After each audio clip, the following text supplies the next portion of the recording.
Imagine you're deep in the jungles of Mexico, hacking through thick vines under a canopy so dense the sun is just a memory.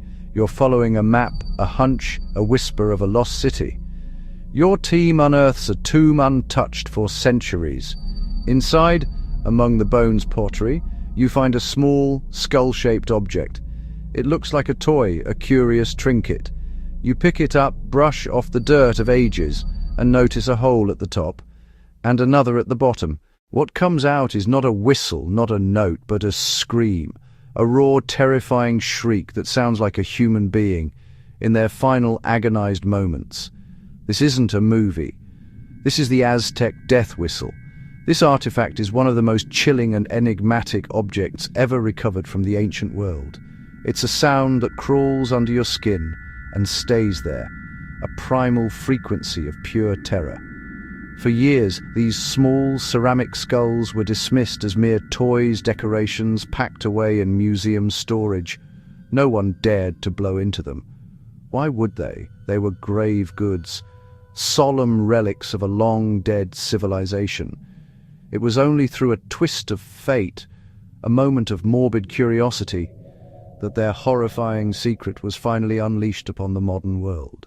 The Aztecs were a sophisticated, powerful civilization known for their incredible city's complex cosmology and, yes, their brutal sacrificial rituals. But this whistle feels different. It feels personal. It's a sound engineered for a very specific and very dark purpose. Was it a weapon? A tool for ritual? A gateway to the spirit world? Every theory we explore only seems to lead us deeper into the shadows of the Aztec Empire, a place where the lines between life and death, myth and reality were terrifyingly thin. The scream from the grave is calling, and we have to listen. For decades, the truth about the death whistle remained silent, locked away in the cool, quiet archives of Mexico's National Museum of Anthropology. The story of its rediscovery is almost as strange as the object itself.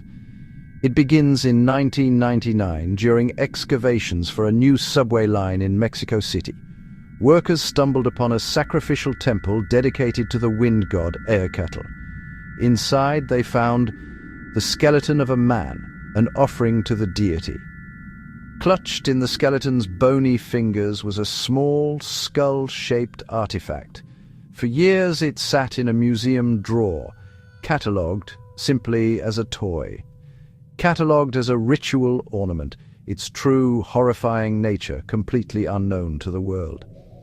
It wasn't until about 15 years later that the silence was broken. A researcher and Ajay both was studying ancient Aztec musical instruments. He came across this particular artifact and felt something was off. He blew into it. The sound that erupted shocked everyone in the room. It wasn't music. It was the sound of a nightmare, a cacophony of shrieks that echoed the very essence of human suffering. This single, accidental act opened a Pandora's box of questions. Archaeologists scrambled to re-examine other similar objects. They found more of them, each one shaped like a human skull, each one shaped like the head of a shrieking animal. Each one produced the same soul-shattering sound. It became clear this wasn't an anomaly. It was a technology, a sonic technology designed by the Aztecs for a purpose so dark, it was literally buried with the dead. The whistles weren't simple instruments. The internal structure is incredibly complex, with multiple chambers passages that force air to collide and swirl in specific patterns. This isn't something you create by accident. It requires a sophisticated understanding of acoustics, human psychology. It suggests the Aztec artisans were masters of sound engineering, crafting these objects to perfectly replicate and amplify the sound of terror. The accidental discovery didn't just give us a new artifact. It revealed a hidden layer of Aztec science and ritual that continues to baffle and disturb us to this day. So, what makes the death whistle so uniquely terrifying? When you look at one up close, it's a masterpiece of macabre art. They are typically made from clay and are often shaped like a human skull, sometimes with an open, screaming mouth. Others take the form of owls or other creatures associated with death and the underworld in Aztec mythology. The craftsmanship is deliberate. This isn't just a whistle. It's a totem of mortality. Holding one in your hand, you feel a connection to the darker side of the Aztec cosmos. It's an object that was born from a culture that lived intimately with death. The real secret, however, lies within. Using modern technology, they were stunned. The inside isn't a simple, hollow chamber like a common flute. Instead, it contains a complex system of baffles and chambers. Air blown into the whistle is split into two streams. These streams are forced to collide at a sharp angle inside a spherical chamber, creating a chaotic, turbulent vortex of air. This turbulence is what produces the jarring, dissonant noise. It's a sound that is both a whistle and a roar, a mix of frequencies that our brains are not equipped to process calmly. The sound itself is a marvel of psychological manipulation, falling into ranges humans find inherently distressing while spreading chaotic noise like a storm or a wild animal. One of the most compelling and honestly cinematic theories about the death whistle is that it was a weapon of psychological warfare. Imagine this scene. You're a warrior from a rival tribe, standing in formation, waiting for the Aztec army to appear over the crest of a hill. The air is still and tense with anticipation. Then it begins. Not the sound of drums or horns, but a sound you just can't identify. Suddenly, 1,000 screams erupt from the horizon. A wave of pure distilled terror washes over your lines before you even see a single enemy soldier. It sounds like the souls of the damned are charging at you.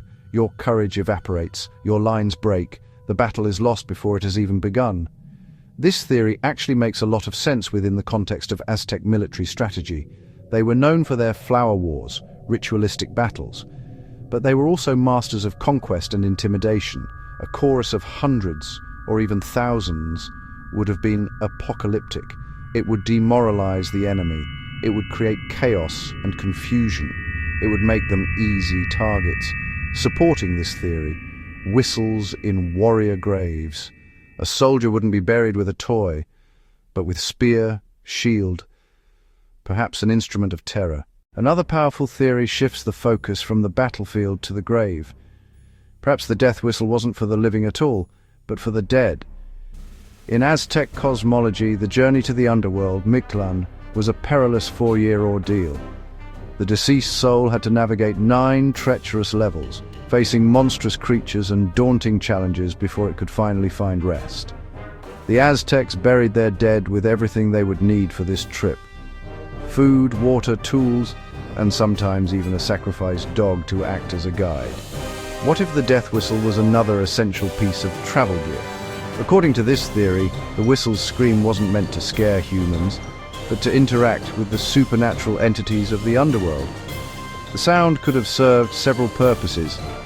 It might have been a tool to frighten away the demons and monsters on the path to Mictlan, clearing the way for the soul's passage. Think of it as a spiritual noisemaker, a flare gun for the afterlife. The terrifying shriek would announce the soul's arrival and warn malevolent spirits to keep their distance. A final, defiant roar against the darkness of the great beyond.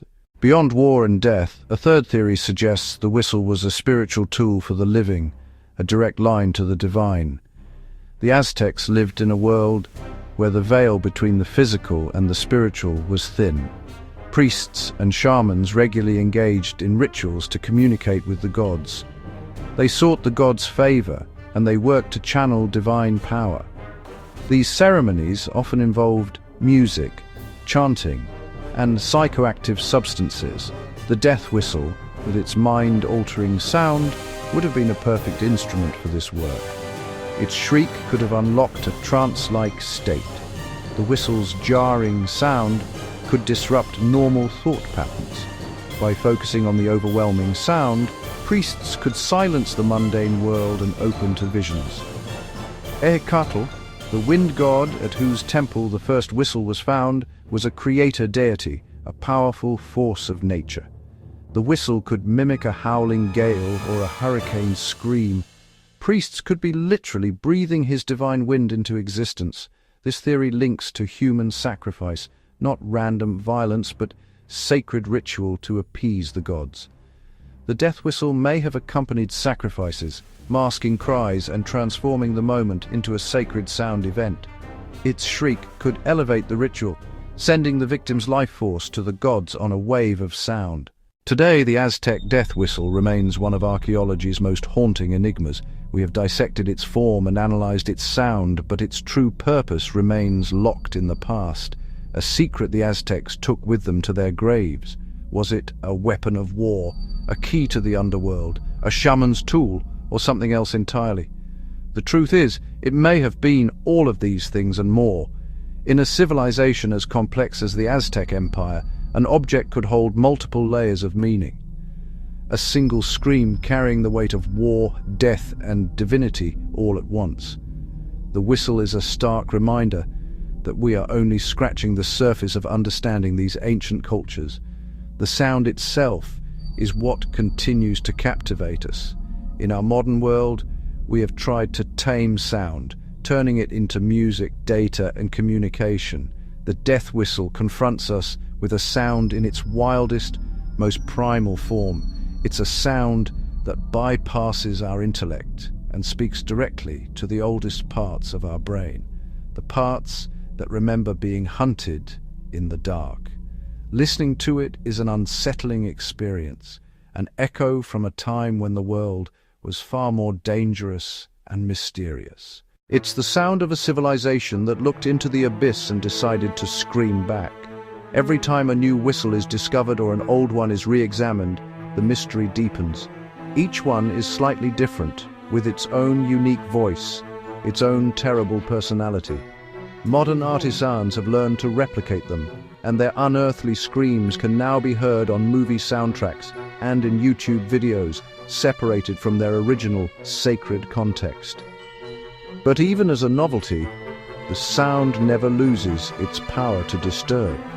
It's a testament to the genius of its creators that a simple piece of clay can still evoke such a powerful response 500 years later. In the end, perhaps the death whistle's greatest secret is the one it tells us about ourselves. It forces us to confront our own relationship with fear, with death, and with the unknown. We may never know for certain why the Aztecs created these terrifying objects,